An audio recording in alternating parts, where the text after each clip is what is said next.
여진족이 다시 부흥하면서 청나라가 다시 중국 대륙을 지배하는 그런 터닝 포인트에 대한 아주 중요한 사건입니다. 그래서 오늘 한번 멋진 강의를 듣도록 하겠습니다.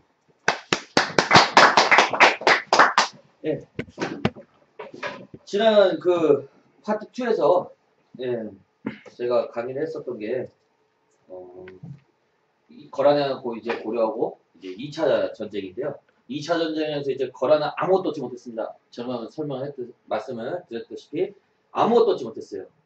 그것은 왜 그러냐? 거란인과 고려가 전쟁을 하는데 이게 거란 입장에서는 개경까지 함락을 했지만은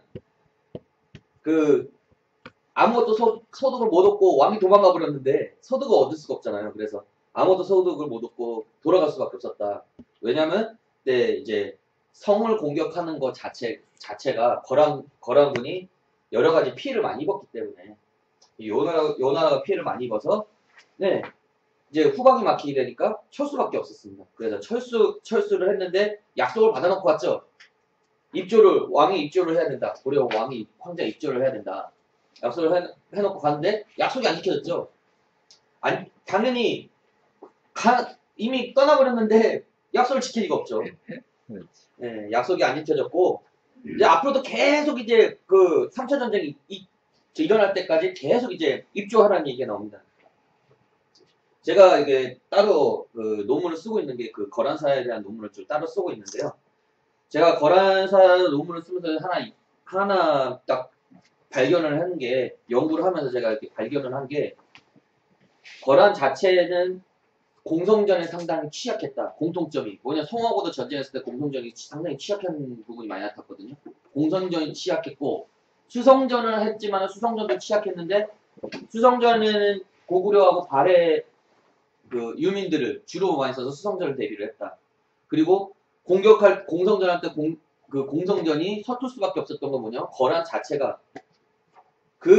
유목민족이 가지고 있었던 전통 그대로 고수할 수밖에 없었다. 그 민족은 왜냐, 그 민족이 굉장한 전통을 가진 민족이에요. 전통을 사랑하는 민족입니다. 자기들의 전통을. 근데 흉노나 또 이제 선비나 또 그 이후에 이제 돌골도 나오고 이제 여진도 나오잖아요. 근데 이런 민족들은 공성전까지 탑재를 했어요. 공성전까지 탑재를 해서 웬만한 농경민족의 그 부분까지 받아들였던 겁니다. 그래서 공성전을 하고 수성전을 하고 이게 모든 게 용이했는데, 거란만큼은 자기 유목민족들의 전통을 지켰어요. 공성전을 할지 몰라도 유목민족들의 전법은 그거잖아요. 공성전을 할지 몰라도 기마병들 이끌고 평지를 야습을 한다든가, 예를 들어서, 그리고 또 적을 공격했다가 도망가면서 유인하였고 덮쳐버린다든가, 이게 주 공격이었잖아요. 근데 거란은 그거를 전통적으로 잘 지켰습니다. 그거를 한 번도 그 전법을 바꿔보거나 추가시키거나 하진 않았어요. 그게 다른 이제 여타 이제 기마민족들하고 다른 점입니다. 그래서 공성전이 상당히 취약합니다. 이제 거란하고 고려하고 3차 전쟁까지 치러서 그 3차 전쟁까지 치러서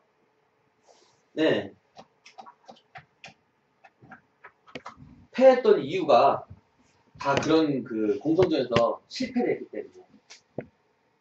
그랬기 때문에 후방에 적을 놔둔 상태에서 계속 무리한 남진을 할 수밖에 없었고, 그리고 이것도 빠르게 이제 소수의 병력을 거두고 빠르게 이제 도성을 계속하는 거, 어딘가 많이 닮지 않았습니까? 뭐가 닮았죠?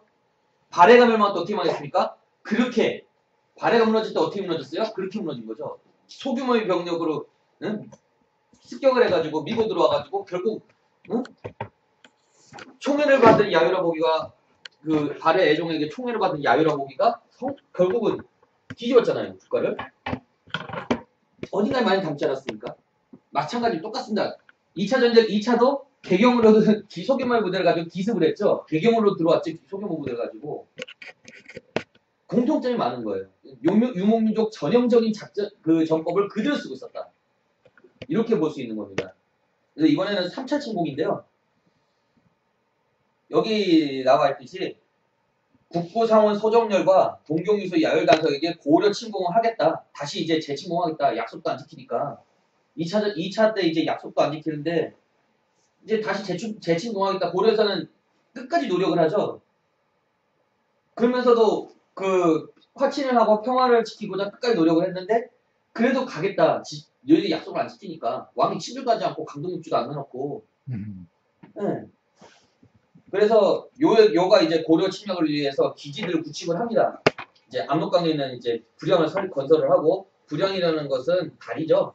다리 이제 부교를 말하는 예. 겁니다. 그래서 부교를 건설을 하고 압록강 동서 양쪽에는 보유성, 선의진, 정원성을 구축을 해서 아예 여기 이제 그 후방에 성곽들을 구축해서 이제 후방 효과적으로 밀고 들어갈 수 있게 그런 작전으로 들어가려고 1차는 이거를 안 해가지고 실패했거든요. 근데 3차는 이제 완벽하게 이제 잡겠다는 겁니다. 이걸 설치를 해서 완벽하게 잡기 위한 그 후방 기지를 만들었다. 여기서 압록강은 어디예요? 압록강에 대한 설은 상당히 많습니다. 거기서 압록강이라고 하는 설은 1차적인 설로는 지난번에 제가 설명을 해드렸듯이 그 1차 때 이걸 설명을 해드렸을 겁니다. 첫 번째 설은 그 일본의 갑자기 이름 생각이 안 납니다. 그 뒤로 앞으로 넘겨야 되는데 너무 많이 넘기니까 일단 일본 교수하고 러시아 교수하고 두 가지를 이제 잡겠습니다. 1차 이제 일본 교수는 나나하고 그 영정한 그 부분을 압록강을 비정하고 압록수를 그쪽을 비정을 합니다. 왜냐하면 그 사람들은 만선사학기 사람이에요. 그래서 왜 만선사학에서 나온 자료를 토대로 해서 그걸 비정을 한 겁니다. 압록수로. 그런데 2차적으로는 또 이제 러시아에서는 뭐 어디로 비정하냐? 황하 부분을 비정하거든요. 2차적으로는. 왜냐하면 이건 순수히 중국 사령만을 가지고 비정을 했기 때문이거든요. 지명 비정을 했기 때문에. 그래서 압록수가 황하였다. 또 이제 나머지 또 이제 제한사학자들은 또 그 야오여강, 요하 여기를 압록수를 비정을 하기도 합니다. 이게 거의 북한에 있는 이호삼 교수가 해놓은 그 비정해놓은 거하고 거의 일치하는 부분이고 제한사학자들이 요즘에 상당히 많이 그 인용을 하죠. 그리고 그 강단에서는 그 비주류학계 복길의 교수 그쪽 압록수를 비정한 바가 있습니다.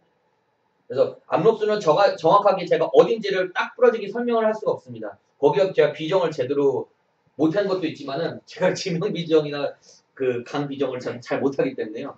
그리고 또 그 황하에 보면 분화 그쪽을 또 압록수를 비정하기도 한다.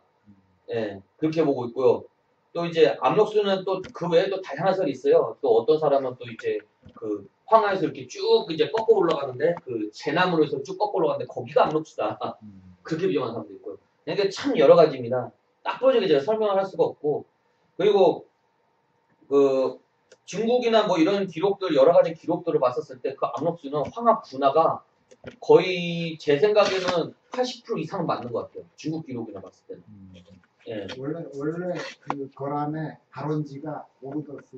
예, 오르도스죠. 예, 바로 그러면, 그쪽이죠. 예. 네, 그게 전통적으로 걔네들의 원 거주지고 세력권이었잖아요. 예, 그렇죠. 그 고려를 침략할 때만 해도 기타 있는 시생국가, 네. 유목민들 이렇게 뭉친 연합체인데 예, 자기 근거지에서나 뭉치는 거지 뭐 한꺼번에 뭐 수천 리 땅을 차지하는 건 아니잖아요. 그렇죠. 그러니까 압록강에다가 저렇게 만들었다는 거는 네. 고려와 걔네들 세력의 경계선쯤 되는 위치 아닙니까? 그렇죠. 네, 그런 걸 보면 네. 당시의 지명, 네. 당시의 근거지, 네. 당시의 국경 네. 이런 거를 추정해서 그 압록강의 위치가 어딘지 이렇게 찾아내는 게 그나마도 제일 합리적인 것 같고 그렇죠. 그런 예. 측면에서 보면 황하 중위가 거꾸로 북상하는 꺾여 네, 내려가는 그쪽이 예. 압록수일 가능성이 가장 그렇죠. 다양할 수도 있겠죠. 네, 맞습니다. 근데 서원식 교수께서 그쪽이라고 말씀하셨어요. 말씀하시는 대로 네.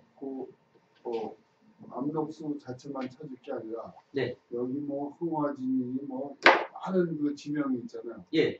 그걸 성 교수하고 참고해서 두 분이 그걸 맞춰 나간다면 네. 다시 한번 또 압록수를 또 찾을 수 있는 표거를 마련할 수 있잖아요. 뭐 아까 그 성 선생님 거 러시아 국자만 대로.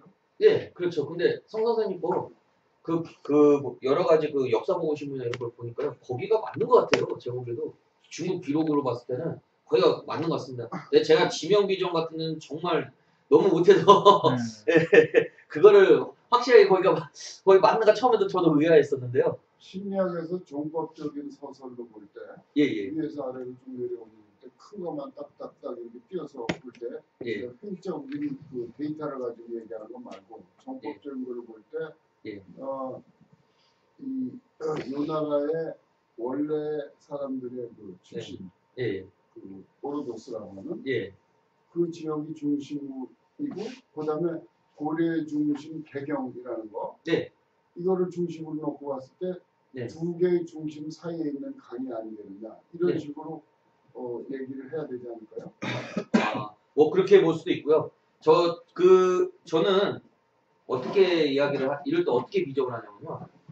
암록수라는 거 자체 있잖아요. 암록수라는 거 자체 중국 기록, 그 환단고국 기록 예를 들어서 우리나라에 뭐 이런 여러 가지를 토대로 해서 봤었을 때 기록만을 토대로 해서 봤을 때 제가 가보진 않았는데 저도 잘 모르겠는데요. 기록만 토대로 해서 봤었을 때 거기가 맞아요. 기록만 토대로 해서 봤었을 때는. 근데 일단은 모르겠습니다. 가보세요. 아니 웃기는 게 문헌사학이 실증사학보다 일단은 앞서는 거 아니에요.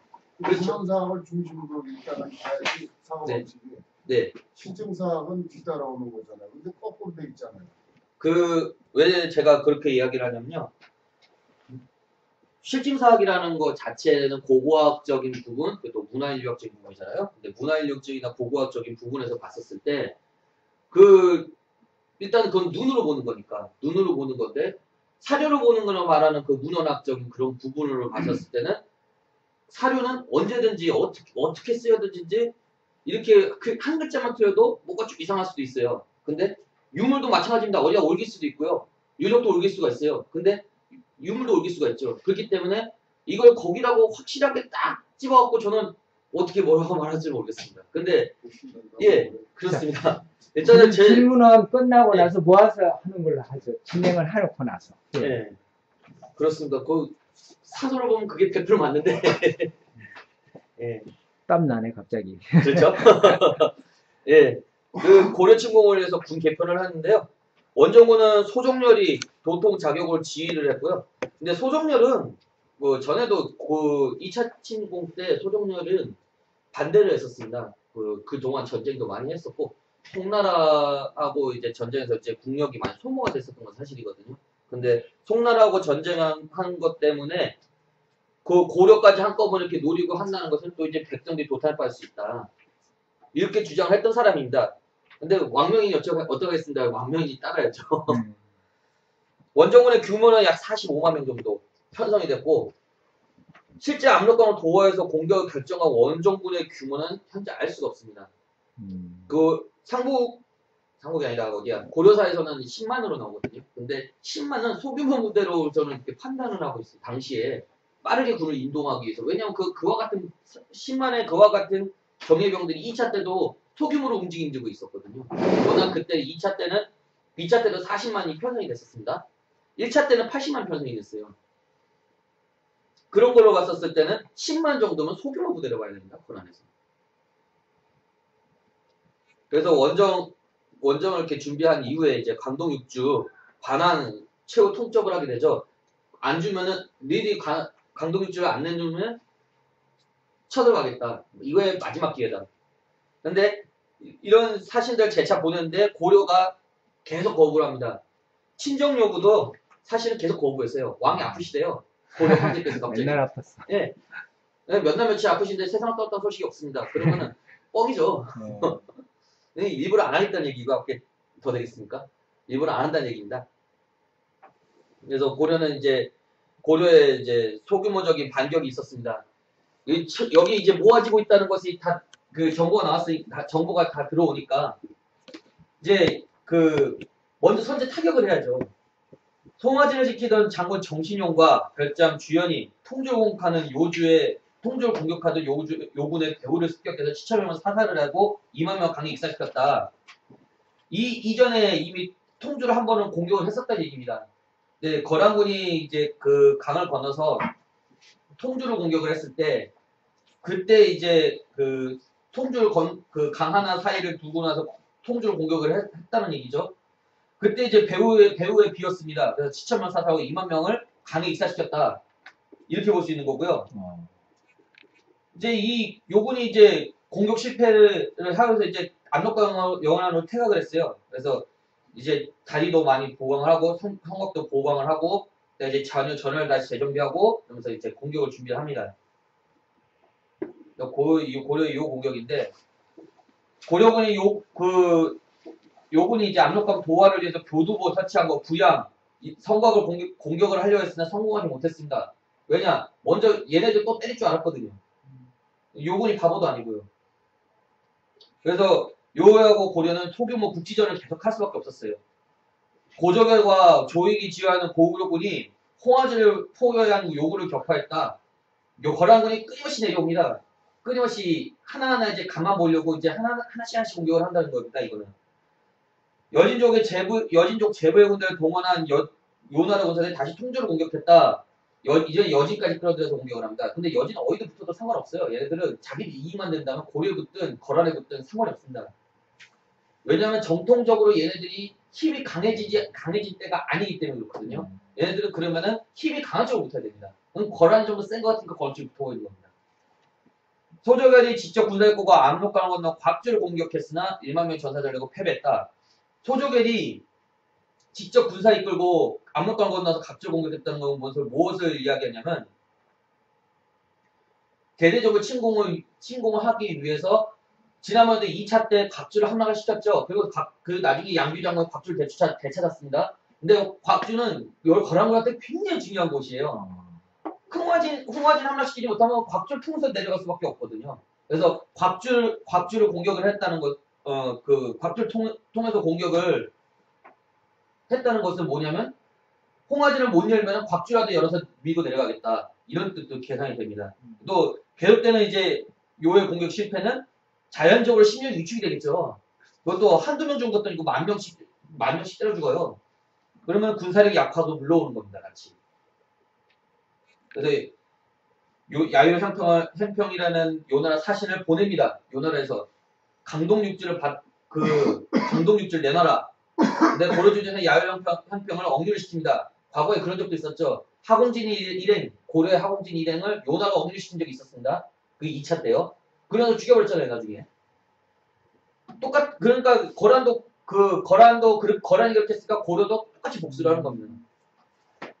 그래서 요의 제차 침공을 위해서 이제 요나라가 이제 원정군을 구성을 합니다. 요나라 제차 침공을 위해서 이제 이 야유의 세랑 또 이 소굴을 이제 그 지휘관으로 삼은 원정군을 구성을 했는데 여기서 거란의 성씨를 알 수 있는 게 야유씨하고 소씨가 나오죠. 지난번에도 제가 설명을 해드렸습니다. 야유씨와 소씨가. 야유씨는 왕가고요.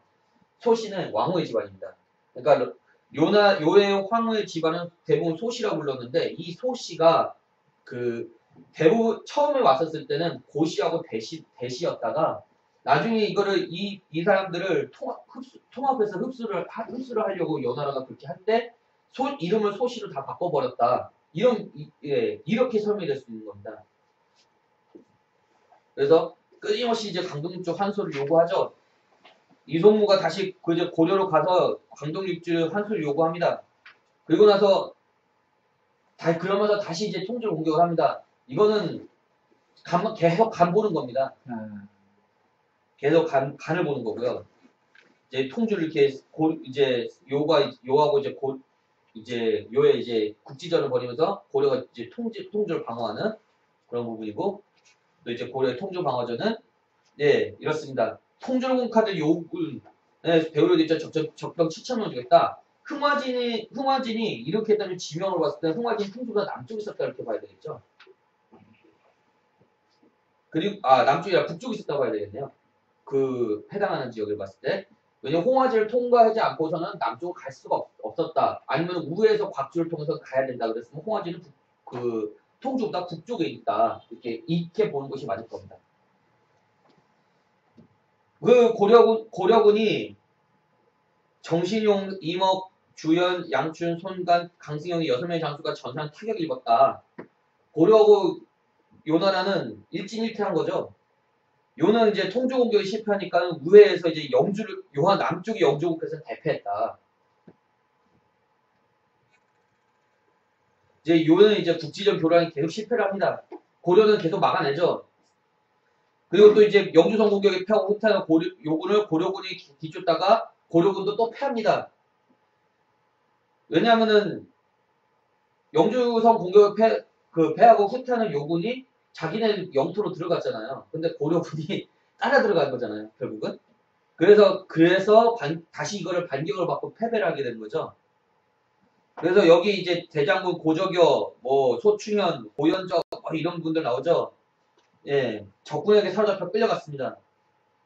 요군에게 사로잡혀 끌려갔다는 거죠.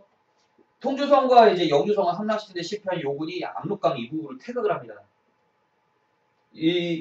그 국지전에서의 요가 실패했다는 것은 무엇을 의미하냐면 국경지대에 있는 주둔해왔던 병사들 사기가 떨어졌다는 얘기가 되는 거죠. 계속 무리하게 국지전 합니다. 또 이제 동경의 승려를 이제 도대체 병력으로 귀속을 시켰고, 왜냐면은 병력이 줄어들었어요. 그러면은 어쩔 수 없이 병력을 보충을 해야 됩니다. 그래서 가장 압록강과 가까운 동경, 요의 이제 동경에서 승려들을 이제 병사로 이제 귀속을 시킨 거죠. 네, 완전히 거라는 총력전입니다. 상경과 중경의 제공으로부터 5만 5천 명의 정병을 선발하여 중원군을 편성했다. 이제 계속 이제 국지전 실패하고 많이 죽다 보니까, 예. 대차이는. 그렇죠. 이제 증원 군사들이 필요하죠. 계속 증원을 하는 거죠. 압록강에서 저를 다시 재정해서 다시 재침을 얻었다. 근데 고려가 이제 송하고 동맹을 하려고 합니다. 이대로는 고려도 단독으로는 막기 힘들다. 그러면 송나라에 보내서 이제 군사 원조를 요청을 해야 되죠. 어떻게 원조를 하냐? 똑같습니다. 요가 이제 고려를 공격할 때 송이 요를 쳐달라입니다.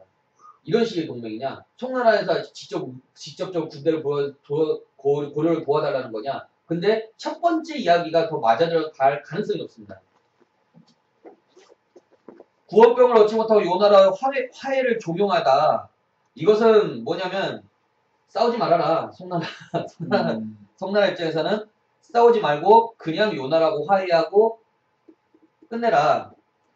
근데 이것은 또 뭐라고 이렇게 이야기를 하냐면은 송나라 입장에서는 솔직히 말해서 귀찮은 겁니다. 그리고 또 저번에도 송나라가 1차 그 고려 전쟁 이전에 송나라가 고려에게 사실을 해서 요를 공격하라 이렇게 얘기를 했었었는데 고려가 거절했죠. 근데 고려가 그런 상황 거절을 했었는데 그런 사실을 송나라가 기억을 못할 리가 없잖아요. 그래서 송나라도 똑같이 거절을 하는 겁니다. 얘들도 똑같죠. 가는 게 있어야지 오는 게 있지. 모처럼 요나가 한번 승리를 하는데요. 이제 곽주를 공격해서 고려군을 참살하고 많은 장비를 획득한 적걸렸다 이렇게 나와 있습니다. 그러니까 고려에서는 또 이제 이렇게 대응을 하죠. 요나라의 이제 강경국제 반환 요구와 무력 도발에 이제 더 강경하게 대응하겠다. 어떻게 강경하게 대응하느냐? 쳐들어오는 다 작살내겠다는 겁니다. 요나라의 사신 10여 명이 압록강을 도달했는데 고려는 입구를 거부했다. 이거는 전쟁하겠다는 얘기죠. 이때부터 요나라 사용하지 않았다. 요나라 연호, 이때는 뭡니까? 개태죠. 개태 연호를 쓰고 있었죠. 성종. 근데 이것도 되게 웃깁니다. 요나라의 연호를 사용한 것은 이미 서희하고 소선영하고 단판 때 나왔던 얘기예요. 요나라의 연호를 사용하고 또 이제 요나라의 무릎을 꿇고 또 이제 상국을 모시고 요나라 상국을 모시고 고려는 신하국이 되어야 한다. 그래서 그 조건으로 강동육지 차지한 거 아닙니까? 근데 이제 연호도 사용하지 않겠대요. 왕이 친절도 거부하고. 그래서 고려의 이제 안 되겠다 싶어서 이제 고려의 침공을 준비합니다. 고려 어떻게 침공을 준비를 하느냐? 먼저 보내죠. 소회화라는 사람을 보내죠. 조설에서 고려 침공을 하겠다고 합니다. 고려를. 근데 이때 명령 바로 실행되지 않습니다. 거란 입장에서도 고려를 침공해서 두 번이나 쓴맛을 봤기 때문에 두 번이나 피봤기 때문에 이번에는 완벽하게 준비를 해야 돼서 가야 되는 거죠. 그래서 이렇게 3개월 후에 5월에 이렇게 다시 소합탑을 보통으로 이렇게 딱 나오죠. 그리고 또 여기에 1, 2차 원정하고 다른 점이 뭐냐면 한인들을 원정군에 포함시켰습니다. 한인들이 뭐냐면 한족들입니다. 한족들을 원정군에 포함시켜서 이제 싹 쓸어버렸다는 얘기입니다. 근데 북방 기마민족하고 달리 한족의 군사들은 상당히 좀 악랄한 군사들이에요. 상당히 악랄한 군사들이 어떻게 표현을 해야 되냐면 약탈을 밥 먹듯이 하고요. 네. 그 도의적인 그런 부분, 그러니까 전쟁에서 이렇게 말하는 그런 뭐 전쟁에 하면 예의라는 게 있겠습니까? 하는 그런 부분을 잘 안 지키지 않죠. 네. 룰을 지키지 않죠. 맞아요. 룰을 지키지 않죠. 네, 그럼요. 한족들은 그런 룰을 지키지 않는 악랄한 군사들이에요. 그런 어떻게 보면 한족을 고라니 원장군에 포함시켰다 하는 얘기는 네. 한족으로 이루어진 송나라 일부 영토까지 세력이 미쳐서 그쪽에 있던 한족들을 편입을 했다. 네. 문제는 아마 한족들이 네. 기마 전술을 사용하는 이 유목민들의 전술하고 그렇죠. 올리겠습니다. 아마 지휘 체계부터 시작해서 아마 전투는 제대로 안 했거든요. 그렇죠. 왜냐면 보병 자체가 대부분의 한족들이요. 할 수 있는 부분은 뭐냐면 약탈입니다. 어떻게든 군량이나 군비를 축적하기 위한 약탈이거든요. 얘네들 약탈을 위한 부대예요. 그렇게 보면 됩니다.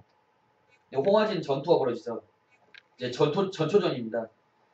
소합타이거는 요나라 군사들이 홍화전 포에서 9일간 치열한 전투가 벌어졌다. 그래서 반격을 합니다. 수성전을 펼치고 또 기회가 나오면 성 밖에 나와서 요나라 군영을 습격을 해서 수천 명을 참살하고 이렇게 이제 괴롭히는 거죠. 근데 사실 이건 어디하고 똑같습니까? 어디하고 똑같은 장면이 연출이 되죠. 어디가 똑같습니까? 당하고 고구려하고 전쟁할 때 안시성 전투에도 이런 방식으로 전투를 했어요. 수성전도 펼치면서 기회가 오면 몰래 나가고 때려 부수고 야습을 하면서 때려 부수고 예, 이거 자체가 고구려가 수성전을 하는 방식입니다. 고려도 그 방식을 이어갔다 보면 되는 거예요. 그래서 고려 입장에서는 좀 외교적으로 이렇게 요청을 합니다. 전쟁하지 말고 같이 이제 동동왕국과도 화해를 하자. 근데 그러면서 또 요 나라의 침공을 막아냈잖아요. 계속 국지전에 승리를 했잖아요. 어쨌든. 그래서 그 자신감 표현으로 적당한 선에서 이제 끝내자. 명분 세워주고. 근데 요 나라는 고려의 강화 요청을 수용하지 않습니다. 왜냐면 지들이 피봤거든요. 계속 공격하다가. 그래서 강동육주 내놓으라고 하는데 안 내놓으니까 계속 피보죠. 그래서 이제 3차 고려전쟁을 준비를 합니다. 계속 이제 그 이후로 2차 고려전쟁 이후로 3차례 무력 도발을 시도를 했습니다. 아까 말했던 거 총 합치면 3차례가 넘을 거예요. 근데 여기 3차례 나가는 거는 크게 나간 것만 골라가지고 봤을 때 3차례라는 거죠. 감동육주의 탈환에 실패한 요 나라가 다시 전열을 가다듬어 고려의 재침을 준비한다. 감동육주 탈환을 하기 위해서 국지전을 한 겁니다. 근데 하나하나 성 깨부순 걸 뭘로 의미하냐면 이거는 소규모적으로 간을 본 거예요. 고려의 군력에 대한 그 군력이 어떠한 군력이었는지 당시에 그리고 대외적으로 요 나라가 이제 모든 힘을 한꺼번에 쏟아붓기 바로 직전에 한 번씩 때려주고 그러다 고려 병사들 여럿이 죽으면 고려 병사 여럿이 죽으면은 고려 입장에서는 조금 더 세력이 약해지게 되니까 완전히 요 나라에서는 이득이죠. 근데 다 실패했지 않습니까? 요 나라에서 제일 불리한 상황에서 맞게 되는 거죠. 근데 이제 임박합니다. 이제 요는 이렇게 소배합을 도통으로 삼고 소어열을 부통으로 삼고 야율팔가를 도감을 삼는데 여기 나오는 야율팔가에 제가 오타가 있었습니다. 야울이라 썼네요. 야율이 아니라. 근데 야율팔가 동경유수 나오죠. 요 나라의 동경유수에 대해서 제가 유래를 설명을 해드리겠습니다. 요 나라에서도 동경유수는 야율씨가 대대로 했습니다. 역대 동경유수가 야율씨가 아닌 동경유수가 없어요. 다 야율씨예요. 근데 딱 한 명만 제외입니다. 소배합의 형이었던 소손영입니다. 소손영만 그 당시에 동경유수였는데 그 1차 침입을 할 때 소설령이 동경유수의 자격을 침입을 한 거거든요. 근데 그 이유와 그 이전은 계속 야유씨가 맞습니다. 왜냐하면 동경이 당시에 그 요나라한테는 상당히 신성한 곳이었던 것 같아요. 상당히 신성한 곳이었고, 그리고 또 그쪽은 왕가들이 주로 많이 살았다. 요사에서 보면은 왕가들이 많이 살았다고 합니다. 실질적으로. 그러니까 왕이 되려고 했지만은 왕이 되지 못할 왕자들이 동경유수가 되고 오더라고요. 그런 식으로 오거나 아니면 왕족들 중에서도 그 굉장히 용맹한 자가 있으면은 근데 왕위 계승을 못하는 사람들이 있잖아요. 그런 사람들이 주로 여기로 옵니다. 그것은 뭐냐면 변방을 수비하기 위해서. 그러면 당시에 네. 요의 동경은 현재 위치가 어디입니까? 요의 동경 요양부라고 했지 않습니까? 요의 동경 요양부는 또 요하 동쪽이라고 얘기를 합니다. 흔히. 근데 요하 동쪽이라고 얘기하는데 여태까지 그 다른 제야사학자들이 주장한 바로는 현재 심양을 얘기하거든요. 선양을 얘기하고 있어요. 근데 거기가 아닌 것 같습니다. 제가 보기에는 여러 가지 딱 봤었을 때 심양이 아니라 또 하북성 쪽이 어딘가가 아니겠느냐. 네, 그렇게 보고 있습니다. 그래서 고려 전쟁에서 요의 준비, 자 정부에서 말을 징발하고 이제 10월 달에는 고려 전쟁하는 때 선전포고를 합니다. 그래서 고려는 어떻게 준비하니까 강감찬 상원수 임명하죠. 이렇게 해서 준비를 하게 됩니다. 20만 8천 명이 달하는 방어군을 편성을 합니다. 근데 정말 차이가 많이 나죠. 1차 전쟁도 고려 30만, 2차도 30만, 3차도 20만이에요.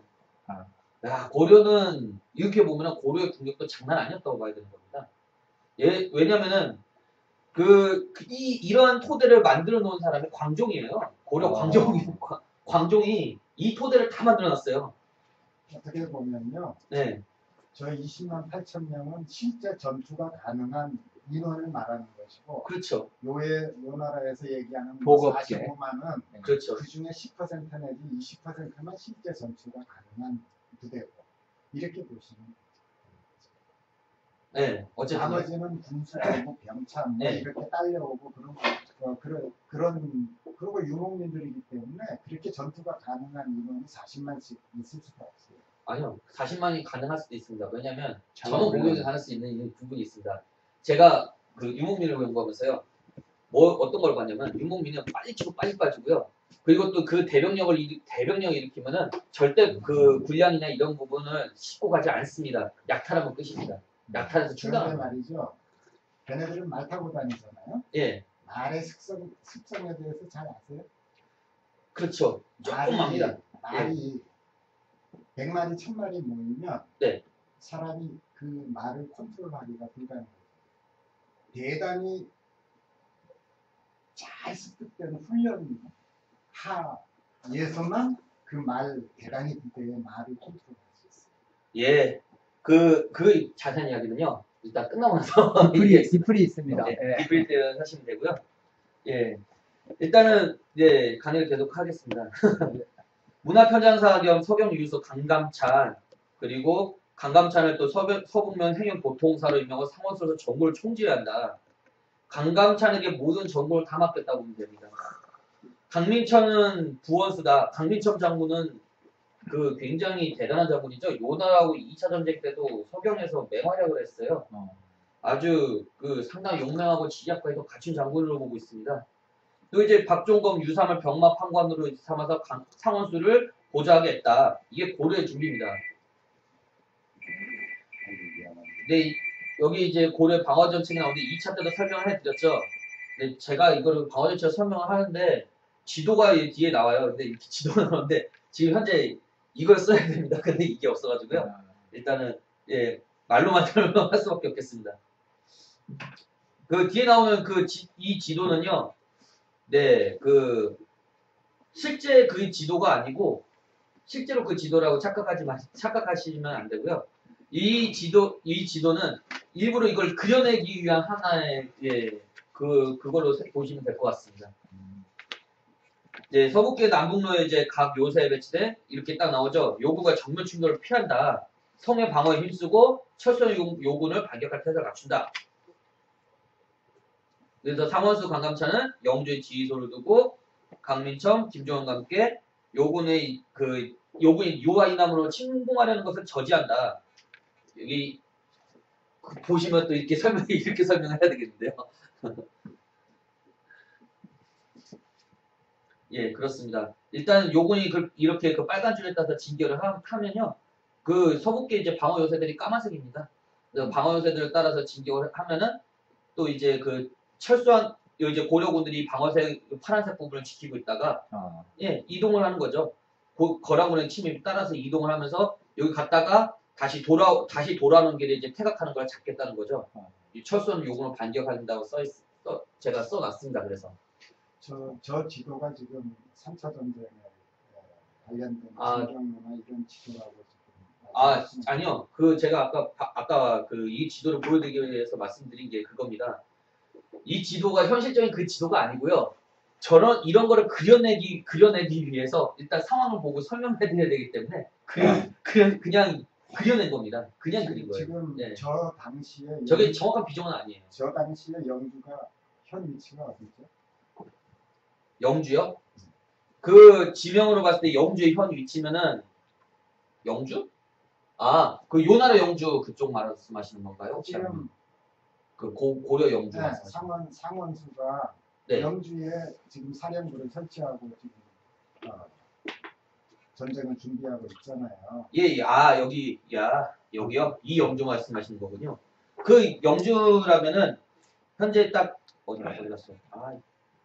현재 딱 봤었을 때 여기 까만 줄로 보이는 그 서북계 방어 요새 쪽 그쪽 중에 하나입니다. 그쪽 중에 하나로 봐야 됩니다. 그 요군이 지나가는 진격 예상로라고 보이는 데 있죠.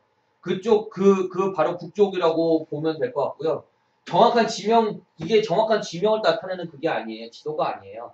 그렇기 때문에 그렇게 판단해서 보시면 됩니다. 어쨌든 제 생각에는 오르도스의 약간 동쪽 압록수라고 하는 곳에 고려 영역 약간 동쪽 어디 뭐 그쯤 어딘가 싶어요. 지금 우리가 생각하는 한반도의 현 지명의 요동반도 뭐 그쯤 어디 같으면 네. 아까 얘기했던 그 압록수의 위치라든가 기타 등등등 지명이 앞뒤가 안 맞거든요. 그러면 저 그림처럼 저런 상태로 나오기가 어려울 수도 있어요. 반대일 수도 있죠. 그렇지만 반대일 수도 있죠. 예, 반대일 수도 있는데 제가 지명 이야기가 아니라 분명 앞서 얘기했죠. 네, 그냥 상황을 하기 위한 그려내는 거라고요. 말씀드렸습니다. 네, 이제 방어전책 두 번째 거 나오죠. 강함찬 지휘소가 이렇게 영주에 이렇게 있습니다. 여기 있고 요하가 딱 이렇게 있고 그리고 또 이제 거란군은 이제 진격 예상로 이렇게 세 군데를 이렇게 딱 잡고 그리고 남쪽에 이제 강민천, 김종현이 이제 나오는 거 이제 요하를 방어선을 설치해서 나오는 걸 저지하고 이런 식으로 간다. 이렇게 보면 됩니다. 그래서 이 얘기는 무엇을 얘기하냐면 정호화지 또는 이제 귀주에 전진기지를 설치를 한다. 그리고 또 이제 호화 이북 지역에 요군의 남친 기도를 무산시킨다. 호화지 또는 귀주에 전진기지를 설치한다는 것은 뭐냐면은 이제 후퇴하는 놈들을 잡겠다는 거죠. 그쪽 이제 기지 설치고 왜냐면 홍화진하고 귀주는 전체적으로 북쪽에 있다고 봐야 됩니다. 북쪽으로 있고 그리고 또 그것을 우회해서 이렇게 계속 이제 남으로 내려오는 거란군 배후를 공격하던가 아니면 거란군이 퇴군을 할 때 퇴각할 때 그때 이제 후방을 공격하던가 그런 걸로 봐야 되고요. 이제 그 요군이 이제 요하 이남을 침공할 경우 서경 이남의 각 방어 요새의 군사들의 지원을 받아서 서경성을 방어하며 폐강 이남 진출을 저지한다. 네, 여기 이제 서경은 결경보다 더 북쪽이고 아까 표시한 이 방어선보다는 남쪽이라고 봐야 되겠죠. 이제 개경을 통하는 길이니까. 그래서 김종현은 기병부대고 서북계 남로의 토구조에 자리하여 서북계 남북쪽 양대 경로의 방어선이 뚫리게 될 경우를 대비한다. 통주의 예? 3번에 폐강이 어디예요? 한자는 어떻게 써요? 해수라고 봐야죠, 선생님. 해수라고 봐야 될 것 같습니다. 예. 그 남로의 통조에 자리하여 이제 서북계 남북쪽 양대 경로의 방어선이 뚫릴 경우를 대비한다는 것은 무엇을 봐야 되냐면 이제 통조에 자리를 해서 서북계 쪽이 남쪽하고 북쪽에 이제 경로에 이제 이쪽 두 쪽이 한꺼번에 그 방어선이 뚫리게 될 경우 그때 그 이쪽 북쪽으로 올 수도 있거든요. 완전 북쪽으로 올 수도 있어요. 이렇게 돌아서 완전 북쪽으로도 올 수 있기 때문에 그걸 대비한다는 겁니다.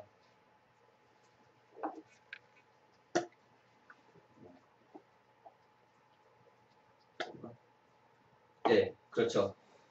이제 여기서 다시 또 지도가 나오죠.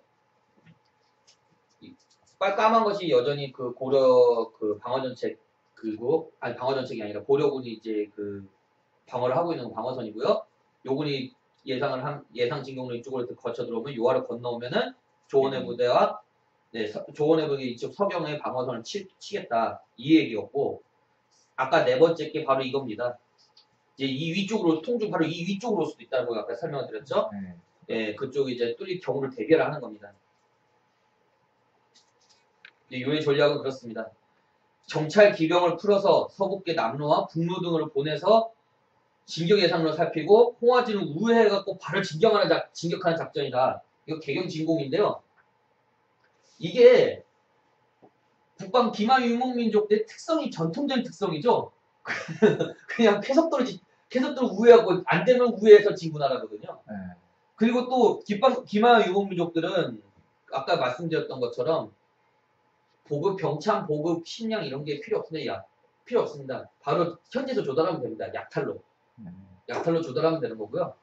그리고 이런 부분에서의 가장 큰 그 단점이 뭐냐면 청야작전을 했을 때는 정말 어렵다고 봐야 되죠. 예. 중간 지점에서 또 이제 교전을 가급적 자제한다. 전력 소실을 가능한 최소로 줄이겠다. 이것도 북방민족의 전형적인 특성입니다. 원래 그 흉노나 선비나 아까 말씀드렸던 돌권이나 여진 만주족들은 이런 작전을 쓴다기보다 하나하나 깨부셔서 간다. 그리고 또 뒤에 불편함이 없게끔 하고 천천히 진군해도 늦지 않다 이렇게 이런 쪽으로 이제 가는 경우가 더 많은데 거란 같은 경우는 정말 이게 독이 될 수 있는 그런 부분이거든요. 자기네 전통을 지킨다는 거는. 북방민족들만의 전통을 그대로 고수한다는 거는 이거는 독이 될 수도 있고 득이 될 수도 있는 거죠. 어떻게 보면 저런 작전을 쓴다는 것은 전체적인 전력상에 열세에 있다 하는 걸 지네들이 알고 있기 때문에 그것도 맞아요. 근데 열세에 있다고 생각을 하죠. 물론 그렇게 생각을 하죠. 근데 걔네들이 강성해도요 똑같습니다. 어쨌든 패턴 똑같아요. 똑같이 나갑니다. 왜냐면 요 나라 거란도 마찬가지예요. 송나라를 공격할 때도요 저런 식으로 갔어요. 개봉을 공격할 때 어떻게 합니까? 상당히 많이 우회해서 들어가더라고요. 아주 빠르게 기습적으로. 다르죠? 흉노 지금 전쟁한 거 딱 보시면 한나라고 전쟁한 거 보시면은 유방을 백등산에서 포위했죠. 흉노의 목특선우가. 백등산을 포위하기 이전에는 흉노는 한나라를 공격하든 진나라를 공격하든 직접적으로 기습해서 들어가진 않았어요. 한 번도. 그건 어떻게 했느냐? 성곽 하나하나 다 거쳤어요. 왜? 자기들이 길을 만들어 터야 되거든요. 그것 마찬가지입니다. 청나라도요. 영나라를 공격할 때 똑같습니다. 만주나 예를 들어서 만주나 요동 쪽에 있다면은 만주나 요동 쪽에 있는 길을 하나하나 이제 길을 낸 다음에 북경으로 들어가잖아요. 북경 우회해서 들어간 적이 한 번도 없죠. 똑같습니다. 돌골도 그래요. 장안으로 우회한 적이 한 번도 없습니다. 당나라 공격할 때 어떻게 공격합니까? 북쪽에 있는 성 자기 돌아갈 수 있는 퇴로까지 다 확인하고 가거든요. 근데 그런 걸로 봤었을 때는 민족들은 약간의 농경민족의 전투성도 파악하고 있고 그 방식도 가지고 있다는 얘기입니다. 그리고 또 이들이 또 이제 거란하고 또 다른 점은 뭐냐면 석성도 쌓을 줄 알았어요. 석성 축적법도 있습니다. 이들만의. 근데 거란이 쌓은 성곽들을 보면 석성보다는 토성이 많고 목책이 많습니다. 목책이 많아요. 거란의 유적지가 되고 많이 있는 내몽골에 가면 목책 흔적이 상당히 많습니다. 요 나라가 주둔했던 목책 흔적이 많고 토성 흔적이 많아요. 그것은 뭐냐면 토성 같은 경우는 언제든지 파괴할 수 있고요. 타격을 자유 옮길 수도 있고요. 토성도 마찬가지, 목집도 마찬가지입니다. 목집도 언제든지 파괴하고 올릴 수 있습니다. 그 유목민족만이 가지고 있는 특성이에요. 요군이 또 이제 핵심 걱점을 이뤄서야 공격력을 집중하려는 의도를 갖고 있다. 크게 두 개의 공격부대를 나뉘었다. 핵심 걱정은 무조건 타격하겠다는 겁니다. 그럼 어디를 노리겠습니까? 개경이나 서경이죠. 핵심 걱정이라면. 개경 진공 작전입니다. 개경 진공이라는 대담한 작전 선택을 하죠. 이걸 거란만의 특성이 아까 말씀드렸습니다. 소비압이 진격을 합니다. 이제 직접 통솔해서 보조해서 서북계 북로를 진격하고 별군은 서북계 남로로 갑니다. 근데 별군으로 나누죠. 근데 고려사는 고려사전에 10만 대군으로 나누어 있습니다. 이거는 빠르게 습격하기 위해서 무지하게 빠르게 습격하기 위해서 최소화한 겁니다. 근데 요사하고 러시아에 있는 현재 요국보기에서는 30만 대군으로 나와 있고요. 서남영구 총판에서 편찬했던 요동사에는 40만 이상 나와 있습니다. 이 박원기 교수가 있는 몽골학회 쪽 교수님 있는 몽골학회 쪽에서는 그쪽에 요동사를 쓰신 분은 40만 이상 나와 있다고 이렇게 써놨어요. 이제 3차 고려전쟁이 시작되면 이제 요나라도 모든 걸 다 걸었고요. 고려도 모든 걸 다 걸었습니다. 여기. 이제 요하 이남 지역에서 요군의 남지를 막는 것보다 홍한이가 통주 지역일 때도 요군의 이제 기도를 무산시킨다. 요군이 들어오는 것 남진을 거기에 막지 않겠다. 들어와라. 그러니까 입을 딱 벌리고 들어와라 이겁니다. 입안으로 들어오라고. 그럼 그때 확 씹어 먹으면 되죠. 이거 전략은 똑같은 전략이 또 나옵니다. 어디서 나오냐? 정말 공통적이에요. 우리만이 갖고 있는 공통적인 전략 같아요. 고구려하고 수나라하고 전쟁할 때 있죠. 을지문덕 장군이 어떻게 합니까? 최대한 끌어들이잖아요. 내륙 깊숙이 아주 최대한. 그러면서 어떻게 합니까? 확 삼켜버리죠. 네. 이것은 뭘 의미하느냐? 고구려도 기마민족이었고 고려도 기마민족이었어요. 우리 민족은 기마민족이 아닐 때가 한 번도 없습니다. 우리 민족은 기마민족이었습니다. 조선왕조도 기마민족이었고 고려도 기마민족이었고 신라도 기마민족, 백제도 기마민족이었어요. 그러니까 이 유목민들의 습성의 전투적으로 워낙 잘 알죠. 이것도 유목민족의 전투 습성입니다. 최대한 이제 쭉 빨아들였다가 확 닫아버리면 되니까.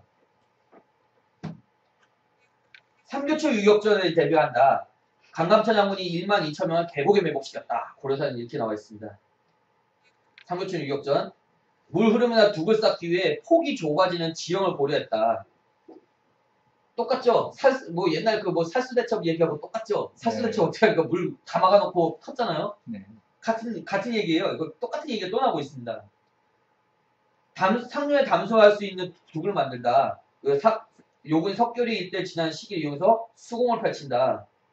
이때 다 막아놓고 터버리면 물이 갑자기 빨라지면서 확 쓸어가겠죠? 그래서 삼교초 유격전에 대한 고려사 기록이 있습니다. 큰 밧줄로 소가죽을 엮어 성 동쪽에 큰 강을 막았다.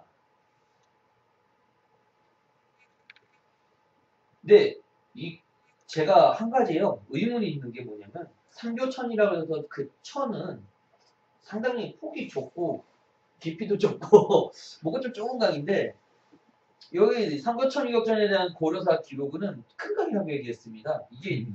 이게 요하를 의미하는 건지 암흑수를 의미하는 건지는 저도 그거를 이렇게 보고는 있는데요. 둘 중에 하나를 보고 있는데 삼교천이 아마 거기 지주 중에 하나일 겁니다. 둘 중에 하나예요.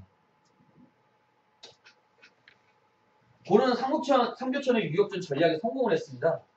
이제 요나 별군이 나타나니까 마저 싸우는 척하면 도망가갖고 삼교천으로 들어올 때 막아놨던 둑을 터뜨렸다.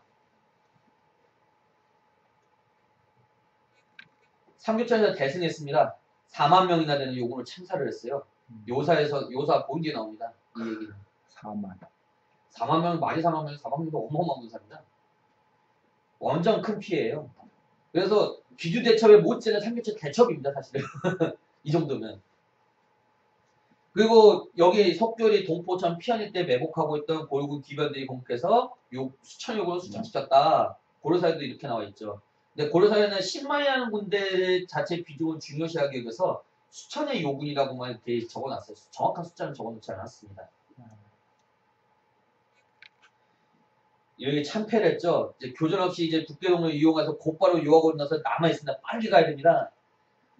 개경 직공이니까 빨리 가야죠.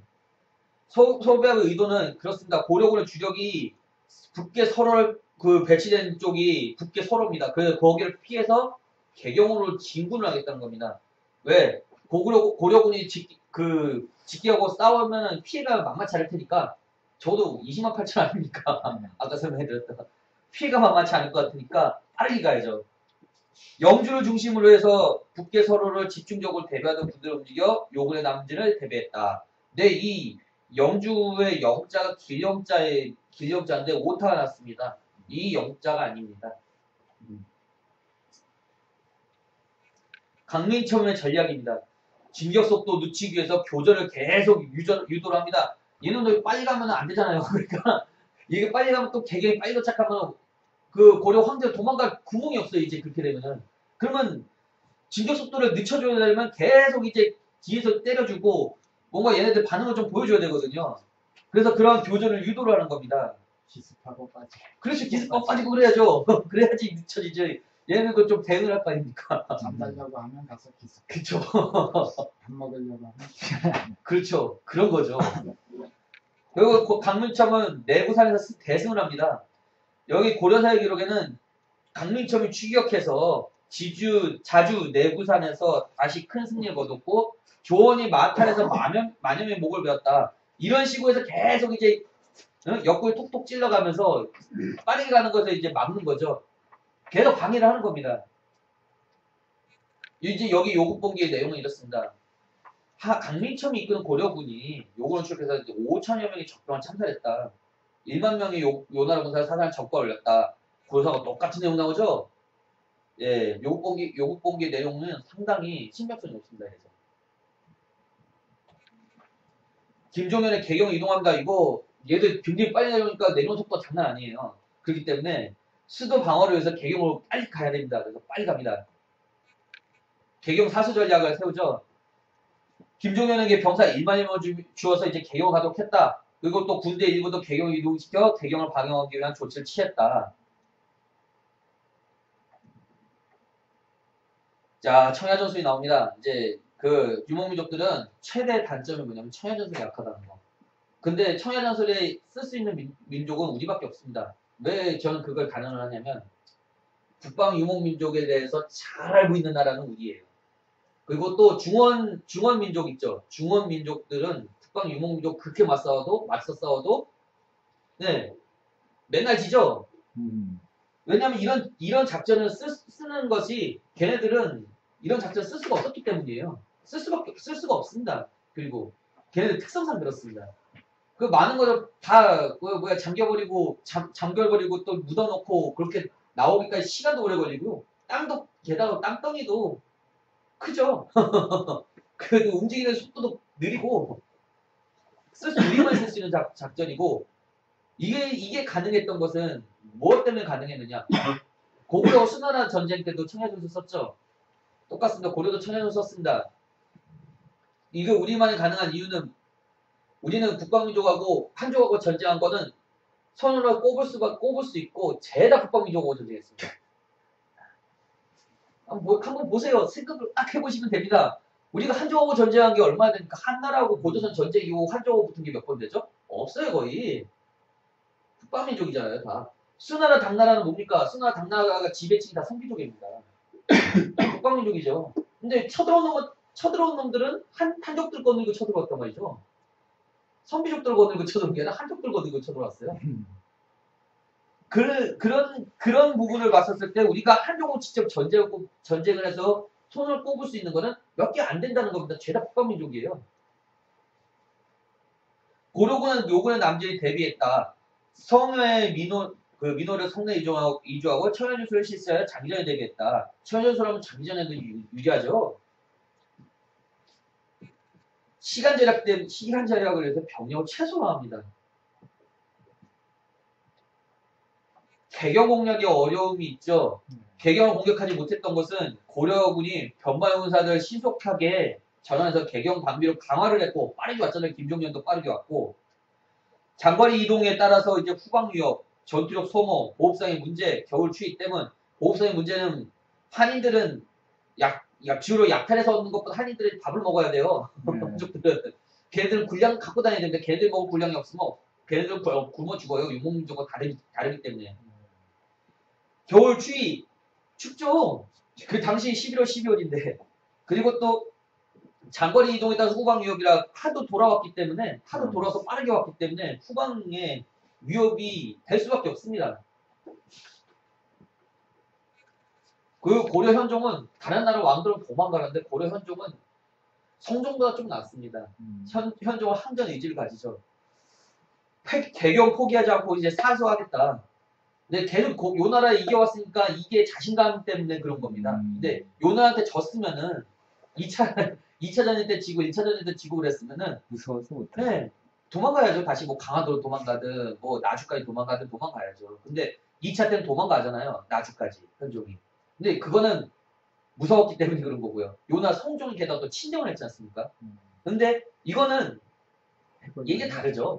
두 번이나 이겼는데 뭐더 도망갑니까? 이제 발악을 합니다. 최후 작전이죠. 신은영까지 내려가고 개경 금방까지 왔습니다. 그래서 최고의 발악을 하는 게 야율호도가 사절을 보여서 요군이 회군할 것이라고 거짓말을 하죠. 그러면서 이제 기병 이제 300명을 이끌고 개경을 가죠. 은밀히. 그러면서 이제 그러면서 이제 성을 점령하는 걸로. 여러 가지 뭐 작전이 있었겠지만은 이 작전 최후 작전이 있었던 겁니다. 최후의 발악입니다, 이거는. 근데 이게 고려가 계속 유리한 상황인데 이거를 모른다는 게 말이 안 되죠. 네, 금교역에서 정찰병을 전멸시켰습니다. 거란군 첫 부대를 전멸을 시켰어요.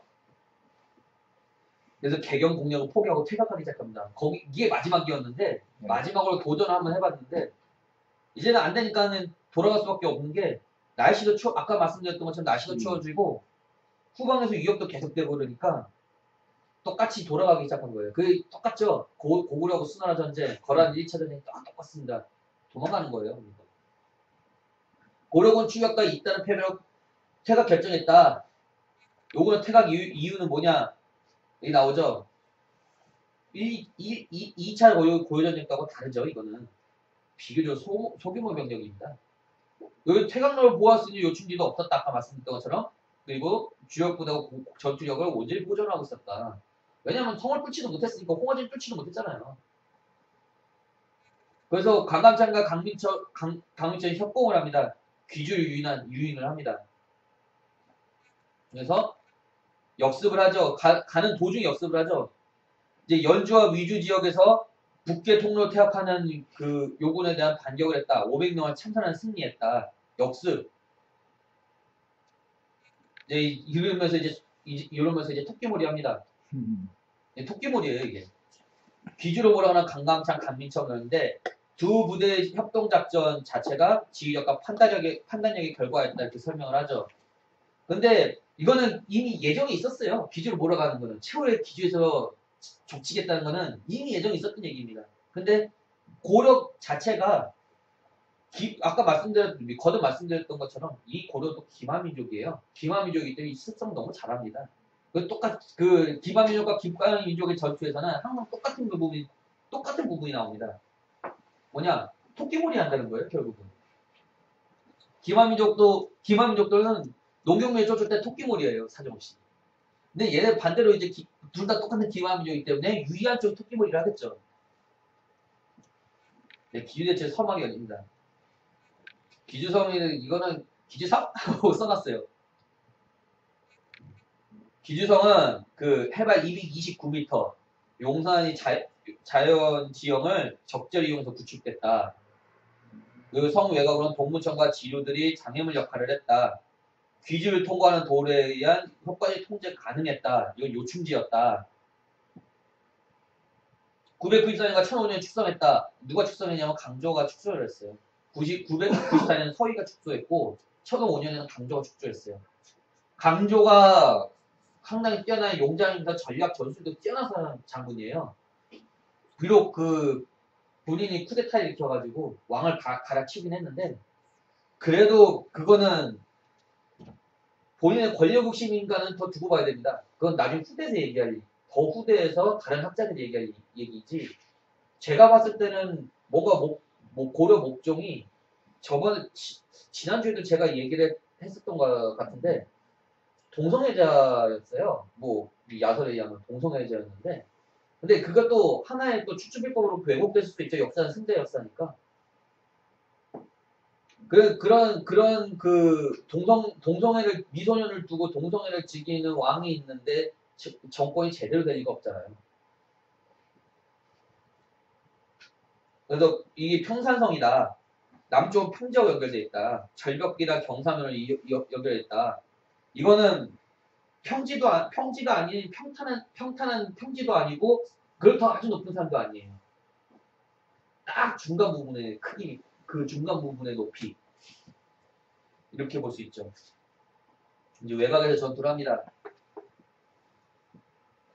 이제 요나라 군사들이 귀주선 동쪽에 왔던 동무천 동쪽에 이르니까 강민청이 군사를 거느리고 강감찬과 동교에서 적군을 맞아서 대접전을 벌였다 이렇게 나오죠.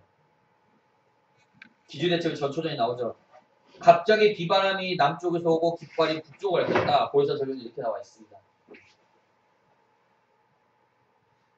그 내용은 김종현의 부대가 유교현 마루터기를 이뤘을 때 갑자기 거센 비바람이 불어가지고 백석천 남방으로부터 몰아쳐서 요군 진영 강탈을 했다. 요군한테는 상당히 불리한 상황이었고 내가 날씨가 추웠는데 비바람 부르면은 더 춥죠.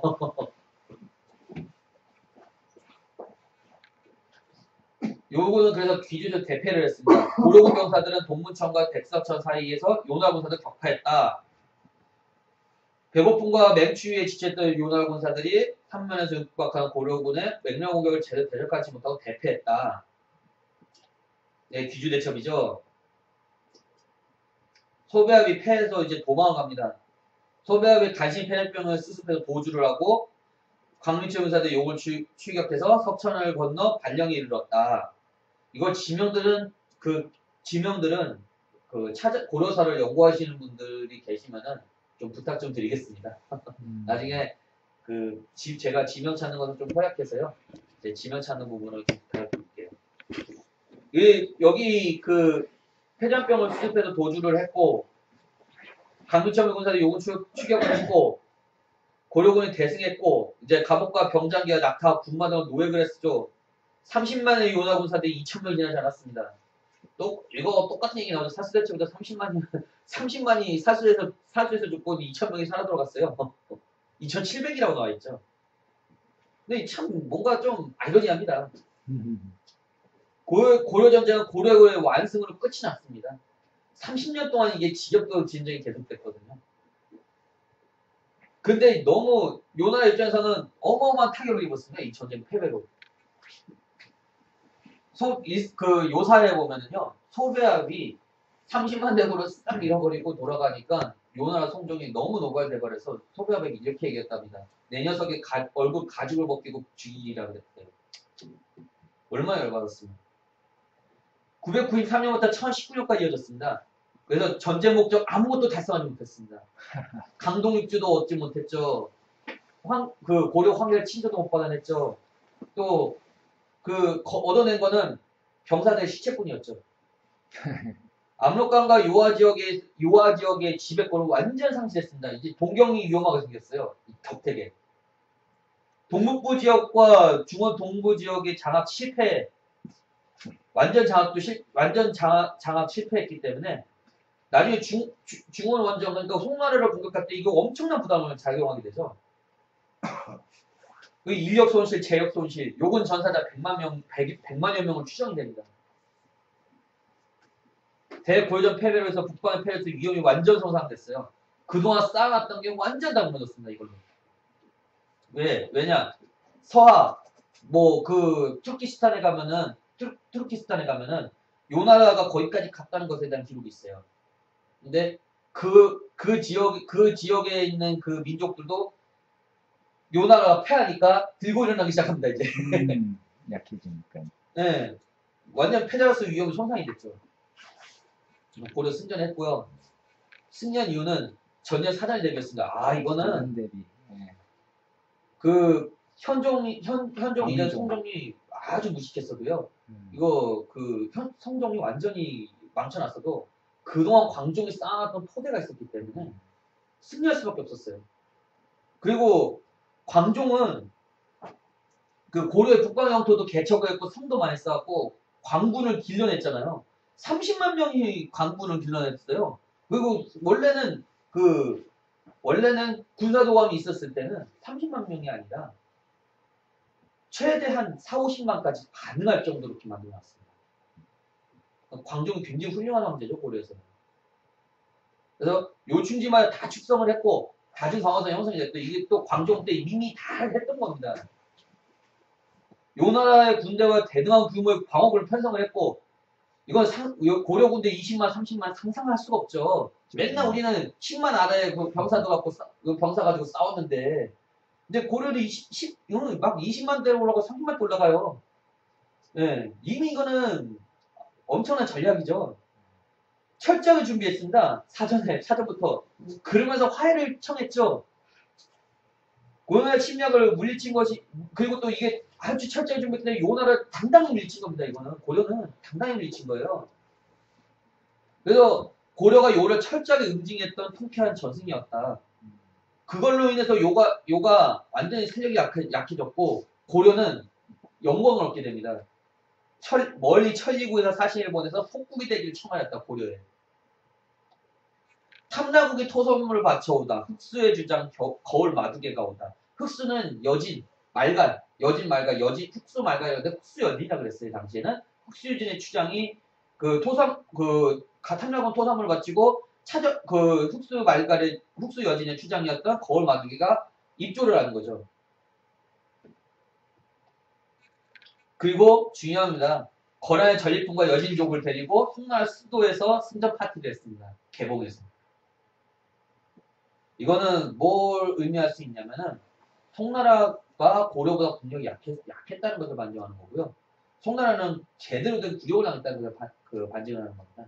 제대로 굴욕당했죠, 이거는. 송나라는 이제 거란하고 전쟁에서 고려가 이길 것이라고 전혀 예상하지 못했습니다. 전혀 예상 못했어요. 요 나라가 이겨서 완전히 고려를 정복할 줄 알았거든요. 근데 반대죠. 그렇게 되니까 최대 수혜자는 바로 여진이 됩니다. 고려전쟁에서. 여진족들이 최대 수혜자가 됐어요. 고려 다음으로 수혜자가 된 거죠. 요 나라의 세력이 약화를 타서 이제 부족 강화에 나서게 됩니다. 여기서 뭐가 나오냐면 완한 여진이라는 게 나옵니다. 아골타가 나오는 거죠. 이 전쟁에서 패하지 않았으면 아골타가 없었어요. 고려 전쟁에서 요 나라가 승전했으면 아골타는 없었습니다. 그래서 고려 전쟁은 어떻게 정리할 수 있느냐? 요 나라가 완벽한 패배를 했습니다. 완벽한 패배였다. 고려는 완벽한 승전이었다. 네, 그렇습니다. 여기까지고요. 다음에는 또 이제 거란의 후계자 세태 과정에 대해서 강의를 하도록 하겠습니다. 예, 질문 있으면 질문 부탁드리겠습니다. 전쟁사는 예, 대단히 중요합니다. 예, 왜냐하면 전쟁사에서 얘기되는 지명, 네, 또 기타 등등등 여러 가지 형태가 기존에 우리가 배우고 있는 그 전쟁사가 아닌 사서에 기록되어 있는 내용을 네, 180도 뒤집거나 반증하거나 방증할 수 있는 자료가 전쟁사였거든요. 예, 맞습니다. 예, 전쟁사는 굉장히 중요하고요. 어떤 여러 가지 중요한 얘기 잘 들었습니다. 예, 감사합니다. 앞으로는 전쟁사를 진짜 심도 있게 연구를 해서 네, 우리 고려가 저렇게 기존의 거란이 예. 기존의 북방 사막 지역, 초원 지역을 싹 휩쓸었다는 얘기거든요. 그렇죠. 휩쓸었기 때문에 그거를 몰아가지고 그 요새를 몰아서 고려를 침략한 건데 고려가 그거를 물리치고 이겼다 예. 하는 얘기는 예. 기만인족의 전설과 기존의 거점이 되는 고구려부터 쭉 내려오던 요충지의 성과 네. 이용한 그런 그 전투 방식이 아주 정통에 있다는 것을 뜻하는 네. 거거든요. 네. 그래서 우리는 우리가 기존에 가지고 있었던 전투 방식에 네. 대해서 아주 심도 있는 고찰을 할 필요가 있고, 네. 그리고 그 전투 방식, 전투가 이루어진 곳은 대부분 네. 상대편하고의 국경지대부터 시작을 하는 것이니까 그렇죠. 예. 기존에 얘기하고 있는 영토 국경 문제 뭐 이런 여러 가지들을 보완할 수 있는 자료가 전쟁사에 있는 예. 것이기 때문에 전쟁사는 진짜 심도 있게 연구할 필요가 있습니다. 예. 감사합니다. 예. 지금 아까 마지막으로요. 예. 그 귀주 대첩을 하는데 예. 전사에서 전술상 중요한 걸 꼽는데 네. 이 평지전을 고려가 했다는 거. 예. 그다음에 바람의 방향이 거꾸로 돼서 그걸 이용을 했다는 거. 네. 그거를 군에서는 전략상 아주 중요한 걸로 그럼 높이 평가를 하더라고요. 그러니까 예. 수성전이다, 뭐 청해전술이다, 어쨌든 뭐 공성전이다, 뭐 이런 얘기가 아니고 예. 평지전을 막판에 걸렸다는 그거를 대단히 크게 평가를 하더라고요. 저도 그걸 평가를 굉장히 높이 하는 게 뭐냐면 고려 자체적으로 기마병들을 이끌고 와서 공격을 제대로 된 1대1로 붙은 거거든요. 사실은 그거는. 네. 그건 제대로 맞싸운 겁니다. 네. 그렇기 때문에 굉장히 중요하죠. 그런 맞짱떠가지고 이긴 전쟁은 없거든요. 여태까지 우리 민족 중에서. 그 송나라하고의 관계 아까 네. 송나라의 수도라는 곳에서 전승 파티를 했다. 예. 과거의 수도였겠죠. 개봉이요. 그 개봉. 이 얘기는 송이 고려의 속국이다 하고 볼 수도 있습니다. 예, 왜냐하면 맞습니다. 예. 그 증거가 되는 것 중에 하나가 예. 얼마 전에 중공이 그 우주선을 쏘아 올렸어요. 예. 우주선의 이름이 뭐죠? 선조. 신주죠. 신주. 네. 네. 그래서 이렇게 그 발음 못하는 무식한 새끼들이 선조라고. 신주를 보낸 게 우리가 얘기하는 중국사에서 신주라는 것은 걔네들이 얘기하는 하나님 같은 나라에 무엇인가를 바칠 때에 신주라는 신주라는 배를 만듭니다. 예. 네? 네. 그 배를 타고 온 사람이 누구죠? 고려도변을 썼던 서금. 서금이 네. 그 바로 신주를 타고 고려에 옵니다. 그 얘기는 뭐냐? 송나라가 자기의 종주국인 고려에 조공을 하기 위해서 신주라는 배를 당시에 중국의 총력을 기울여서 기울여서 해왔다. 한 3, 40m 되는 크기 엄청난 배를 네. 만들어서 그걸 신주라고 이름 붙이고 네. 그 신주를 타고 고려에 온 거예요. 예. 아시겠죠? 예, 압니다. 예. 그래. 그거 맞습니다. 그런 게 있어요. 예. 네. 아까 그 인원 수가 나왔던 거 40만 하고 이런 근거가 사마천의 어떤 사기 네. 또는 그 우리의 역사서 고려에서 말하는 숫자는 다운되어 있는데 그쪽에서는 어떻게 보면 더 크게 되어 있는 거 그거하고 네. 그거에 대해서 어떤 생각을 가지고 있는가 하고 그 다음에 우리가 이 전쟁사를 보면서 느끼는 게 뭐냐면 사마천의 사기는 저는 완전한 사기라고 생각을 하는 이유가 뭐냐면요. 예. 제 생각에 대해서 어떻게 생각하는지 뭐냐면은 맞짱을 떴는데 자기네들이 졌어요. 그랬는데 자기네는 굉장한 나라고 여기 고구려는 요만한 지방 속국이고 이 말도 안 되는 논리에 대해서 어떤 생각을 가지고 이제 두 가지 질문을 좀 드리고 싶습니다. 예. 첫 번째 질문에 이거는 저도 잘 못 들었어요. 그렇기 때문에 다시 첫 번째 질문 다시. 그러니까 숫자가 보면 걔네들이 40만이라고 기록되어 있는데 고구려사에서는 네. 좀 다운된 숫자가 적혀 있었어요. 아, 예. 그거에 대한 견해가 어떠냐고. 그거 춘추불법이죠. 자체적으로 봤을 때는 원래 그 사기를 한나라에 사마치 있었죠. 한나라에 사마치 있었습니다. 근데 한나라 자체가 맨날 원래 무제 이전에는 흉노의 속국이었어요. 흉노의 속국이었고 그건 뭘 얘기할 수 있냐면 조선의 속국이었다는 얘기가 됩니다. 근데 조선의 속국인데 조선을 흉노로 인색을 한 거예요. 진화 때부터 이미 그거는 얘기가 나왔잖아요. 흉노라는 것 자체가 뭡니까? 흉화 흉자 노비 노자잖아요. 노비 새끼들이라고. 근데 그거는 자기들이 맨날 공격을 받고 종으로 끌려가다 보고 그러니까는 그래서 그런 얘기가 나오는 거지. 원래 사실은 원래 사실 한족보다 더 발달된 민족은 흉노라고 불리는 조선인이었어요. 그리고 고구려도 마찬가지입니다. 고구려 똑같이 흉노라고 그러죠. 얘네들은. 고구려 강성 세력을 유지할 때도 얘네들 기록을 흉노라고 기록을 해놨어요. 그것은 무엇을 의미하냐면 얘네들이 고구려인들을 얕보면서도 심리적으로 굉장히 두려워하고 있다. 그렇기 때문에 이거를 그렇게 쓸 수밖에 없다. 한나라는 맨날 흉노에게 깨지고 흉노에게 당했죠. 그리고 그 이전에 있는 국가들 뭐 춘추 전국시대에 있는 국가들도 맨날 당했잖아요. 그러니까는 자기들이 위대해 보이기 위해서 어쩌고 보면은 군대 숫자를 축소시켜 놨다. 그렇게 볼 수 있다. 저는 그렇게 보고 있어요. 그리고 두 번째가 네. 두 번째가 예. 그 사마천 사기에 네. 보면은 그러니까 전력상으로 보면 고구려 속국처럼 보이게 하고 네. 자기네는 말도 안 되게 진 나라를 네. 그것 때문에 자기는 운명이 걸려가지고 빠개진 나라는 되게 크게 썼던 그 역사서에 대해서는 어떻게 생각하나요? 이게 뭐 사기 예 사마천 사기를 어떻게 생각하냐요? 예. 저는 사마천 사기를 걔네들은 자체적으로 한족사입니다. 물론 한족사죠. 근데 북방사를 기술을 해놓고 있어요. 그 조금이라도 기술을 해놓고 있습니다. 근데 사기를 잘 읽어보시면 알겠지만은 한족들 정시승리예요, 말 그대로. 예. 그거는 정시승리사예요. 자기들 피해본 얘기는 절대 쓰진 않죠. 그래서 뭐 어떻게 얘기를 하냐면 이거는 간접적인 왜곡 사례. 간접적인 왜곡 사례라고 얘기를 할 수 있죠. 간접적인 왜곡 사례일 수도 있죠. 전쟁 사회에서 보면 네. 지네들은 엄청나게 대승을 했다고 서술을 해놓고 있는데 네. 그랬는데 대승을 한 장군을 사형을 지켜버리고 이러죠.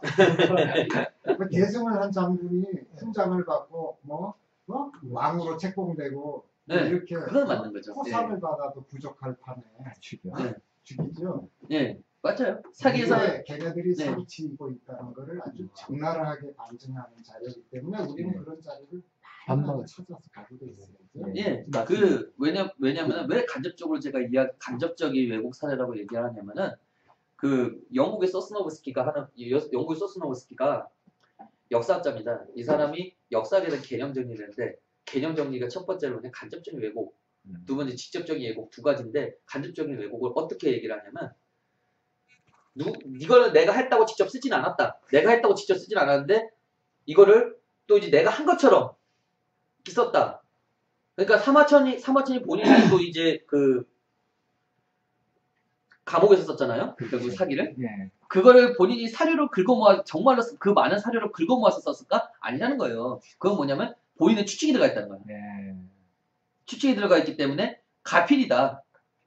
간접적인 가필이다. 이렇게 보는 거고 직접적인 거는 대놓고 왕실에서 명령을 내려가지고 이런 기록들 싹 없애버리고 이런 것들 모든 문서들 다 없애버리고 다시 새로 쓰게 하는 거. 그러면 뭐냐? 100% 위조가 되는 거죠. 사서가. 그걸 직접적인 왜곡 사례로 얘기하는 거예요. 그래서 두 가지 사례를 들어서 얘기하더라고요. 그래서 이거는 사기 같은 경우는 간접적 왜곡 사례에 들어간다. 네. 이렇게 볼 수 있습니다. 감사합니다. 저는 밖에 굉장히 중요한데 송나라 수도에 가서 네. 유진족 데리고 대축제를 벌였다는 거 이거 봐요. 이거 네. 굉장한 스토리인데 예. 이거 어디 나온다고 그랬죠 그 자료가. 그거 고려사에도 나와 있어요. 고려사에 그게요. 이거 지금 말씀 들어보니까 네. 우리 역사 되게 정확을 네, 해요. 그러니까 그게 잘 아시다시피 우리가 쟤네들의 정주국이었는데 거꾸로 그거를 우리가 쟤네들한테 조공을 바치는 나라였다고 계속 그렇게 역사 조사를 하고 있는 네.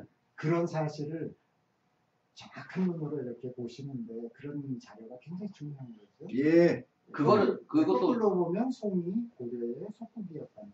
예, 그것도 제가 이런 말씀을 드리는 게 송나라 역사에서는 성사는 자기 그런 이야기를 싫지 않습니다. 절대 싫지 않습니다. 간접적인 왜곡 사례라고 그러죠. 절대 안 싫어요. 그건 왜 그런 얘기를 하냐면은 송나라는 한족이 세웠어요. 조광인은 완벽한 한족입니다. 북방민족을 피해는 한 방울도 섞이지 않은 한족이에요. 근데 이 사람이 원래 뭐였습니까? 후주의 예, 후주 태종의 후주 태종이 아니라 세종, 후주 세종의 그거잖아요. 완전히 호위무사였잖아요. 호위무사 출신 피치는 사람이었어요. 근데 여러 예. 전쟁의 5대 19국가의 전쟁에서 참전해서 몇 번 승리를 전공해놓고 나서 이 사람이 대뛰어난 사람이다 이렇게 생각을 한 거죠. 그러니까 그 사람을 갑자기 큰 자리에 올려놓은 겁니다. 그 사람이 나중에 어떻게 하냐면 후주를 찬탈하고 송을 세우잖아요. 개봉해서. 완전한 그 북방 이민족의 피도 아무것도 섞이지 않았다 한족이라는 거예요. 우리 민족의 피 아무것도 안 섞였어요. 근데 가장 두려운 나라, 이 조광룡이 가장 두려운 나라가 어디냐? 거란 요 나라. 그 다음에 고려입니다. 광종 때는 무시무시 송나라도 광종 때 그 고려사 이야기를 광종 때 고려사 기사를 한 번씩 보세요. 광종 때 놀라운 일이 벌어집니다. 송나라가 보인들이 개국했어요. 보인들이 개국했는데 개국했으면 사실들 불러야 될 거 아닙니까? 그렇지. 근데 본인이 갔어요. 보인들이 고려에 송나라라는 나라 이름을 세웠습니다. 그러니까 이거예요. 예. 인정을 해 주십시오 이거예요. 그러니까 뒤집어 얘기하면 고구려나 이 우리나라가 나름대로 참 후덕한 덕을 갖고 있는 사람들이라는 게 힘이 있어서 싸그리 없애버릴 수 있는 나라조차도 아까 지금 거란족 그렇게 아주 작사를 내놨어도 그거 끝까지 추격해서 싹 죽이지 않고 그래도 뭔 우리 후손이니까 하고 싹 안아주려고 하죠. 맞습니다. 네. 거란 요 나라도 그러다 후손이죠. 보니까 이 자식들이 야금야금 역사를 거꾸로 외곽시킵니다. 이름만 바꾸면 진의 역사가 됩니다. 그렇게 생각한 게 지금 중국사라고 하는 역사예요. 지금 우리가 을지문도 뭐 충북 이순신만 강조하는데 예. 이게 30만 군대를 2,700만 살려보낸 이 굉장한 을지문도 이상인데 그렇죠. 그 우리 을지로처럼 그런 걸 또 하면 또 뭐랄까 이 전쟁이 텔레비에 나왔어요. 최고의 그거 같은데 우리 역사에서 최고 전쟁 중에 하나의